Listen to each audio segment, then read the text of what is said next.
We're not here to tell you what's important. That's different for every person. But we are here with a DIY method to really boil down what's important to you. Let's figure out how to make your most important things happen. The Speakeasy Podcast, real talk about leadership and sanity in the creative industry. I'm Karen Steffel. And I'm Jen Estel. Managing creativity in business, we probably have an opinion on that. No prohibitions. Clearly, we have cocktails. We have the Blood Orange Elderflower Gin. I'm telling you, every time we use elderflower in a cocktail, I get excited. It's beautiful. It's so beautiful. And this one comes with Liberator Gin, which I really like. I know we say that a lot. Liberator is from Valentine Distilling in Detroit, Michigan. The labels, of course, are gorgeous. But the cool thing about this, it's named after the B-24 Liberator bomber that was produced in Detroit during World War II. So it's kind of got a neat history to it. Yeah, and it's award-winning too, right? Yes, it's award-winning. And then you add, of course, the Saint Germain, some blood orange juice, ginger ale, lime juice, and thyme. And it turns it into just a delightful, very refreshing and pretty. Yes. I'm telling you, the elderflower gets me every time. It's not something that I keep in my bar at home, and so it always feels special when I have it. See, I do keep it in my bar because a Saint Germain bottle is the best. It's really, really pretty, so I always make sure I have one on hand, but I don't use it very often. I save it for a special. That makes sense. And that's what these cocktails are all about, is just doing a little something extra special that's not your normal pour, something special. Oh, goodness. Should I admit what got us started on this topic? Please do. Okay, so Karen mentioned getting her mammogram, and I just looked at her and I said, yeah, I skipped mine this year. And I judged her with all of my looks and words. She did, and I don't know why I did it other than being busy and some confusing paperwork and thing, excuse, but that's a really foolish thing to leave off your list. Yeah, because it's such an easy, we're all busy. Like getting your teeth cleaned, you got to get your boobs checked. You just do. Yeah. It's a good plan. Mm-hmm. So I'm going to check in with you weekly until you make that appointment. Fair enough. I almost made it today. I just got distracted. Mm-hmm. And I promise that by the time this episode is live, I will have had that thing scheduled. How about that? I'll give you a shout out on Twitter. Okay. Oh, goodness. So we're talking about the most important things we do each year. Yeah. It's a good topic. It is. And I feel like, you and I have talked before that we're not New Year's resolution people, but that doesn't mean that we don't spend time reflecting, that we don't set our goals. We're pretty conventional in that way, but we're just not in it for the big sweeping changes in January thing. No, we're not. But considering this is hitting the streets a little bit before January, it might give you all some time to think about how you decide what's important. And we think this DIY method has it's a 3-part method. Yeah. So what's part 1, Jen? Define what is important. When we started talking about this episode, I loved what you said. You said, I have to think about it, because I think at first you and I were all over the place and sharing the things, like the categories of things that were important to each other, to ourselves. I think you and I were originally all over the place in terms of defining what was the most important thing. I had a laundry list and you boiled it down pretty nicely. Surprise. But what you asked me was, what would leave your life broken if you didn't do? And I love that question. I don't remember asking you that question. I thought that came out of your brain, but I'll take it. Okay. I totally credit you. But I think that there are these business and personal rituals that left undone would somehow break your life. And I love thinking about it in that way. Because we both have those things. We do. And I think ours are really different. And that's what I appreciate. And that's why we kind of got to the idea that it's not up to Karen or Jen to tell you what's important. We can tell you things because we like to do that. It's part of our fun time. Yeah. But we're full of it. Each person really has a different grocery list and a different measuring stick. So give us some of yours. Okay. So on the business, like mine are a bit pedestrian. They're really not that earth-shattering, but I put mine in kind of categories. So for work, I always make sure that I do some goal setting, and I do that inside of, the sales and marketing sphere. I do my financial planning and kind of look at my ratios, and then I absolutely think about what my goals are related to my people, whether that's capacity or growth or their professional development, and then my own professional development. So that's kind of where my work important things live. And then for home, I really am always interested in connecting with the things that ground me, and certainly very high on that list is my family. But then I've been working pretty hard at the second half of this year, and in 2020 it will be no different, kind of prioritizing my health. Thus her need to yell at me for ignoring my health. So Hey, my mammogram was clear, that's lady. Good. Yours was clear. I guess we all need a friend to remind us when we're not doing these things. Yeah, for me, it's interesting. I actually knocked it into 3 categories. And strangely, when I thought about the most important thing I do each year, the first thing that came to mind was donate to the ACLU, which it's important to me right now to be giving money to the civil liberties folks because I know they're doing really hard work and I feel like our world needs it at this time. I don't know, a different year, it might be some other focus, but making sure that we're finding the place to give. And in a world where I don't have as much time to be active, I just have to write the check. And so renewing those kinds of things and intentionally figuring out what we're going to renew and what we're going to support each year, even if it's on a very small scale, feels really important to me right now. Absolutely. And then, of course, there's home and there's office. And at home, it all, for me, boiled down to one thing, and it's making time to gather. I don't know if that's because we're sitting in the holiday season, but really getting family together and getting friends together is so very important. We just recently had a neighbor gathering, sort of impromptu, but it was so delightful, and I cherish that stuff so much. And when you can get your family all around the table and really sharing time, whether it's something big like a holiday meal or something really tiny like breakfast on a Sunday, that's so important to me. Yeah, absolutely. That's the most important. Yeah, because as much as important as it is for us to model what it is to be a working professional to our children, they're not going to remember that the same way that they're going to remember how it felt to walk through your weekly and then even seasonal traditions.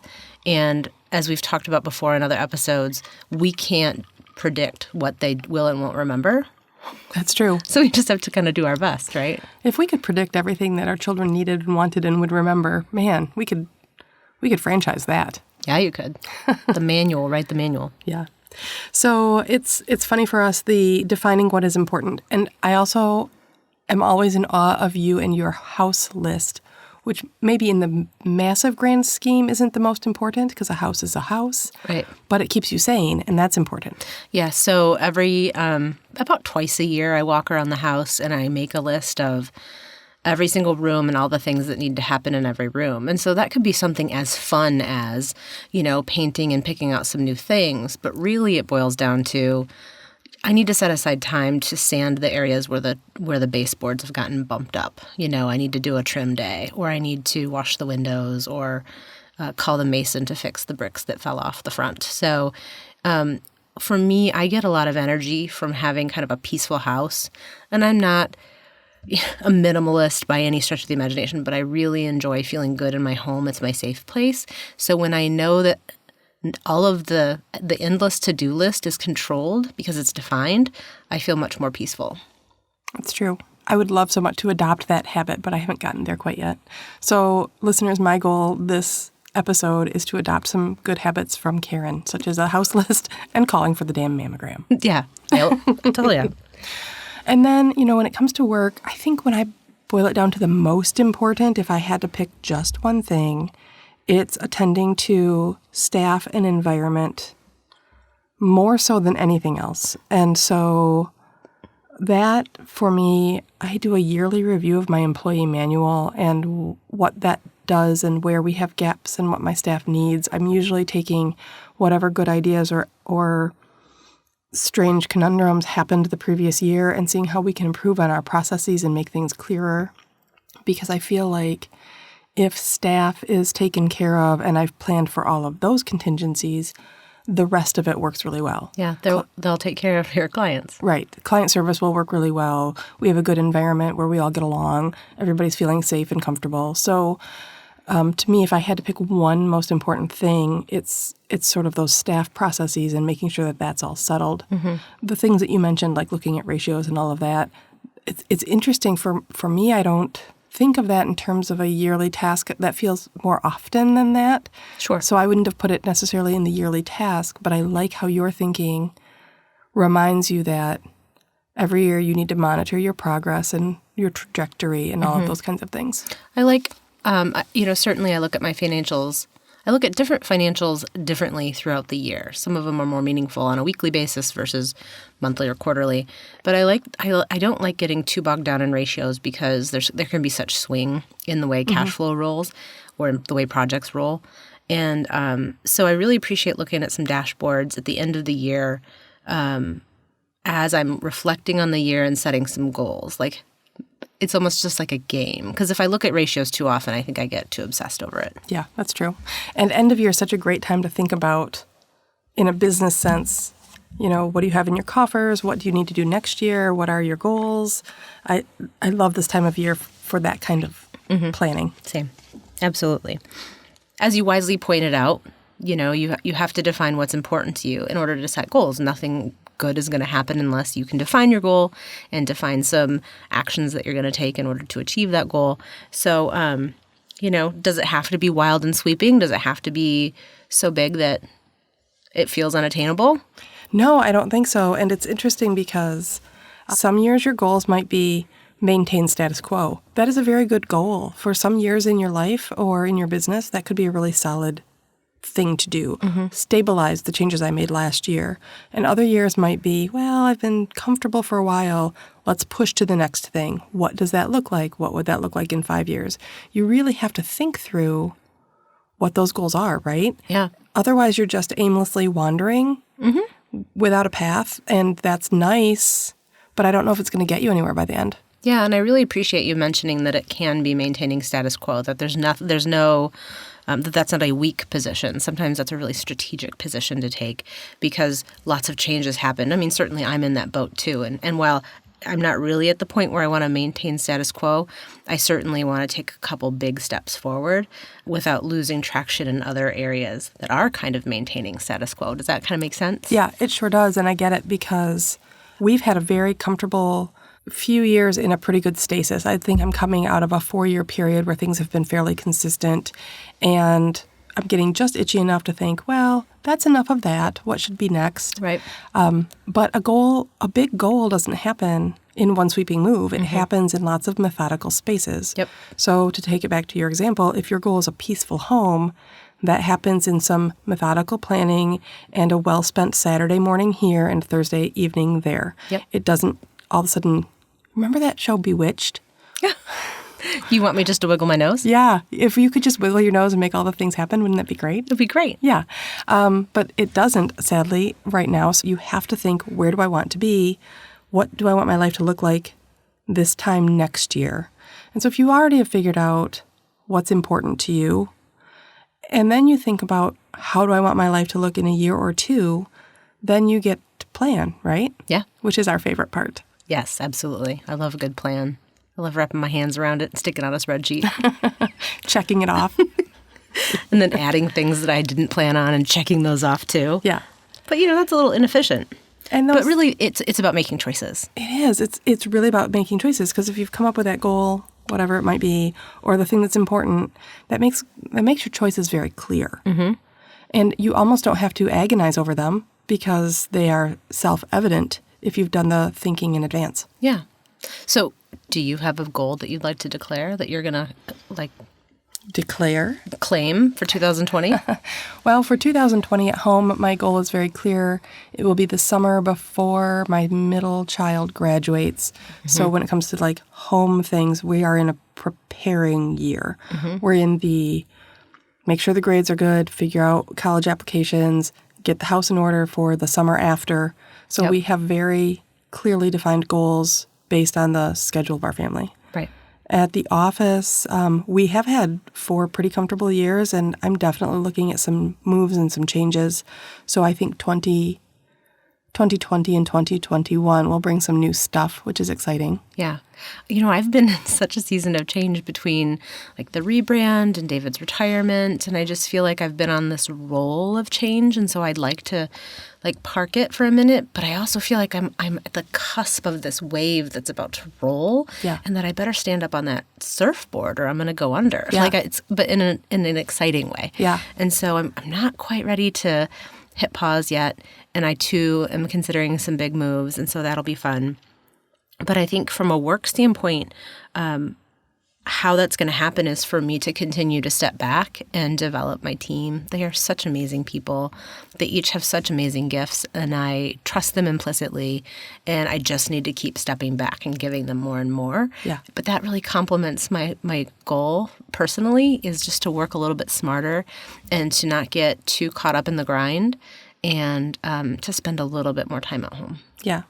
So in some ways, you could back that up to say what's important to you is being able to make space for the people at your office to do the great things that they can do so that you can spend some of your time with your family at a really important time. Yep. And doing some strategic thinking and plotting and planning. As I rub my hands together. It's about making choices. You sometimes have to give stuff up. And so for me, I think what it is to give up is that as I step back, I have to give up on the grind. I think I've said to you before, sometimes life feels like you're on a hamster wheel and you have really great muscle memory for like getting all the things done. That could mean menu planning and doing the laundry and packing lunches, but that also could mean making sure that bills are paid, making sure the cash flow is good, making sure your business development tactics are sound. It just all feels like a grind sometimes. And it's not that there isn't joy in it, but it doesn't have to be a grind, and maybe there's a different way to work. Yeah. So I have to give up the grind. You're going to give up the grind. Yeah. That's important to you. Yeah. It's a good plan. Yeah.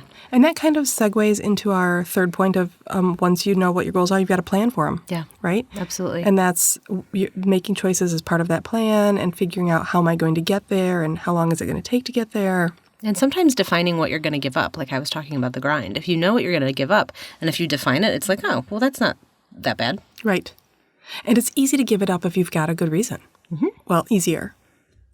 In most cases. In most cases. And, you can look at it as the small things or the big things. You can look at a massive life shift, or you can look at little micro changes and little micro efforts that add up to something really big by the end of the year. So planning how you're going to get there is better to me than just making a New Year's resolution that is a declarative statement with nothing to prop it up. Yeah. And again, I think it's just the process of going through and deciding what's most important that helps you define what you're going to go after. Because just knowing what's in your heart and your soul and knowing the thing that will light you up once you get there, man, that's everything. That's just everything. It is a big win. So you're welcome, guys. There's a little DIY strategy session for your life. Hope it goes great. Yep. We've got your strategy all figured out. I know our consultation fees will come later. Just kidding. But you know what will come later is another one of these drinks. This beautiful drink has a slice of blood orange in it, which don't just get a regular orange. The blood orange is so, so pretty, and it's got a little sprig of thyme in it, which is maybe hard to come by in the winter in the north, but I'm sure you've got a Whole Foods or equivalent somewhere where you can find some.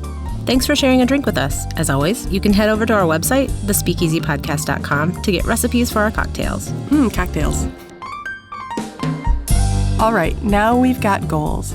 Next up, we're going to talk about how to get at them without a lot of brouhaha. Neither one of us are really New Year's resolution people, but a new year is always a good time to consider a fresh start. Join us next time. We'll talk about getting back to basics.